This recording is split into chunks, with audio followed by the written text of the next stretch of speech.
Hello and welcome. I'm Elisabeth Filippoli. On this edition of Crossroads Europe, we look at a city that has dared to be different, Marseille, in the south of France. This city is as connected to the French Republic as it is to the hundreds of thousands of immigrants who passed through its ports. More than 1 million North Africans from Tunisia and Morocco made their way to France through the port of Marseille. The city also has one of the largest Jewish communities in the world. That would seem a recipe for disaster. But in Marseille, there is a story not of conflict, but of collaboration. Francois Bringer is a filmmaker who grew up in the south of France.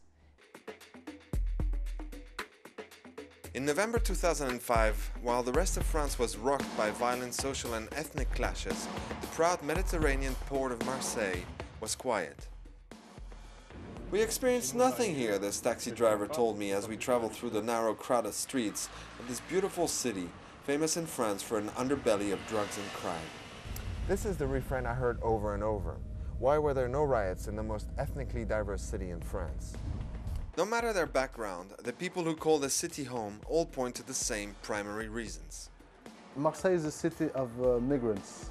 Okay, everyone comes from abroad, or have a parent or a grandparent who's coming from abroad. The port of Marseille was their first contact, their first point of welcome. Every year, a large percentage of all immigrants to France arrive here, in the world's fourth largest port. For more than 2,000 years, the city has been welcoming them, the Greeks, the Armenians, the Italians. Hundreds of thousands of North Africans alone came from the former French colonies in search of work in the middle of the last century. So many that they now make up a quarter of the 800,000 people who live here, even outnumbering the ethnically French. Marseille is only 1 hour from Africa. Is the point of exchange between Europe and Africa. This creates the special identity of Marseille.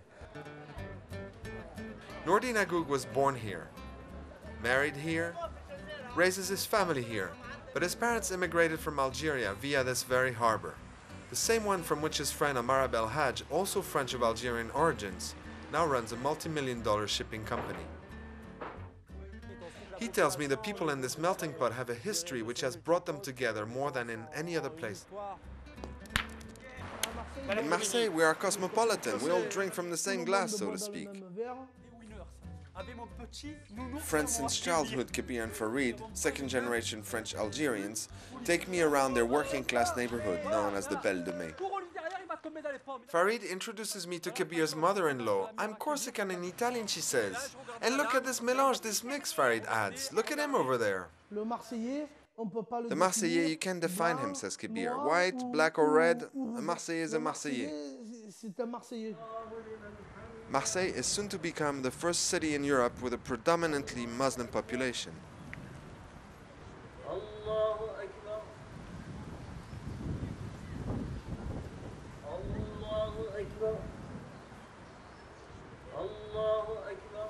I feel Marseillaise, I feel safe in this city, says Nadia. Her colleague Saliha agrees. I'm Marseillaise in every sense, even my accent. As Muslims, we live well here. First there's the sea, second the sun, and third, and most important, it's because of OM. OM is Olympique de Marseille, a football team with players and fans like none other in France. And everyone, whether it's Muslim or Jew or Christian, have this Marseille identity in common. And the symbol of that, you will see that in OM if you go to the stadium. The other day, hanging right next to each other, were the Israeli, Palestinian and Lebanese flags. Clément Yana, a community relations advisor for the municipal council, tells me.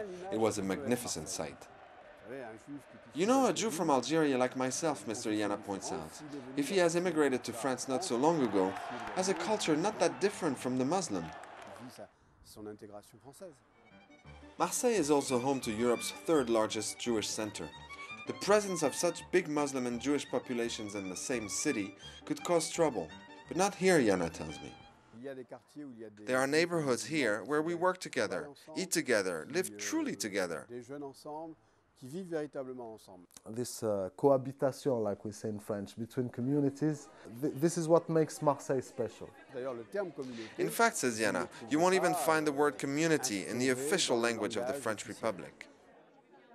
And that's because France wants to produce citizens whose first allegiance is to the Republic and not to his or her religious or ethnic community. Marseille is very special because Marseille is not 100% French, so it creates a particular climate, and this is more easy for Muslim community in Marseille than in the rest of France. There's no better example of the not-so-French ways of the city than Marseille Espérance, an association founded on that French taboo, the principle of community. It sponsors debates like this one, where citizens argued about religion in French society, helping to voice issues like the kind it was created to soothe during the First Gulf War. The then mayor united all the heads of the religious communities simply to talk to one another, the Grand Rabbi of Marseille told me, and we realized if we can shake each other's hands, then the rest will follow. Marseille Espérance has been a key to maintaining the peace in this town ever since. It's very important that on the same image you can see the rabbi, the imam, the mayor. At the same time, we must not make Marseille out to be completely idyllic either, Yana tells me. We've had specific incidents. A Jewish school was burned, a synagogue also. There is social violence just like everywhere else, but maybe not as strong. Marseille Espérance is only a symbol, but they don't do the work. The associations, they have thousands of associations here in Marseille, they do the work. During the last Intifada, Yana tells me, there were some clashes with young Jewish sports teams in the north of the city, where a majority are of immigrant descent. The Jewish organizers decided they weren't going to play in these areas anymore. When they started to burn synagogues and Jewish schools and threaten harm to French Jews, we said, we can't just sit here, Kader Tigli tells me. So we decided to put together a football tournament for France, for the Republic, to honor the Jewish community in the heart of these neighborhoods. Kader Tiglit, a youth counselor from these areas, came to see me as I was a leader of the Jewish community, and he said, I'm going to prove to you that if there were clashes with Jews, it was the doing of a small number who do not correspond to the majority of young Muslims. We had a double objective, Kader tells me. First, to show that the youth from these areas were absolutely against violence of any kind to anybody, and that a Muslim worthy of the name could not do this. It was such a moving moment, Kader recalls. We had the Marseillaise, the French flag, and much of the Jewish community of Marseille. They came because they understood the message. Kabir and Farid take me to one of the city's most successful events, the Fiesta del Sud, the world music festival held on the city's docks. And we have people from every age, every culture, every social level, and every community. People here, they're very tolerant. We run into Nourdine and his wife, who are also part of the cultural mix, which seems to make the city work. But Marseille is also burdened by an unemployment rate 1/3 higher than the national average. It has the largest immigrant population in France, as well as the highest percentage of voters for France's anti-immigration party, the Front National. Yeah, we have our problems, says this taxi driver, and we shouldn't hide them, but it's not necessarily the Muslims who are at the root, not all the time anyway. And even if you're not from here, you're drawn to the place, I was told by these young Muslims from the north of France, whom we came across during the Muslim holy month of Ramadan. Here we can wear the jalaba, says Youssef, whereas in our town, if we wore this, people would look us over from top to bottom. Just a few blocks away from this bustling market, Nourdine and his wife, Nassera, invite me to rompre le jeûne, to break the Ramadan fast.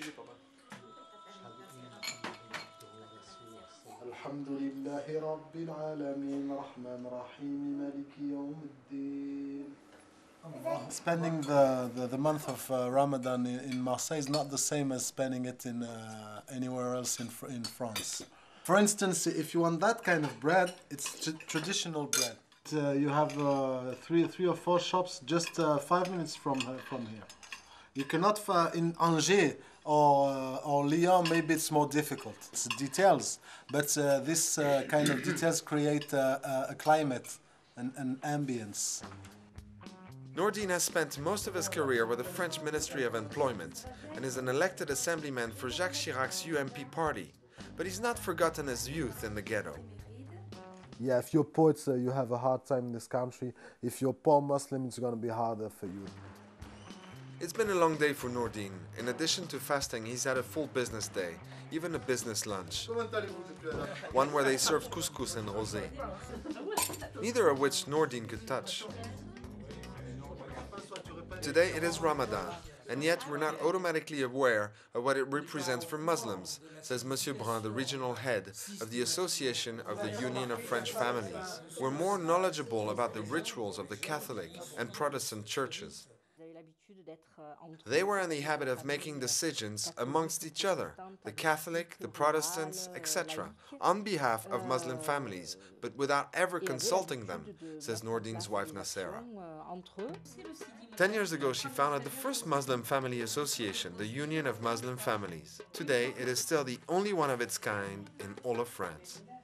We're taking a break now, but when we return, not everyone is satisfied with the pace of change in France's port city. Stay with us.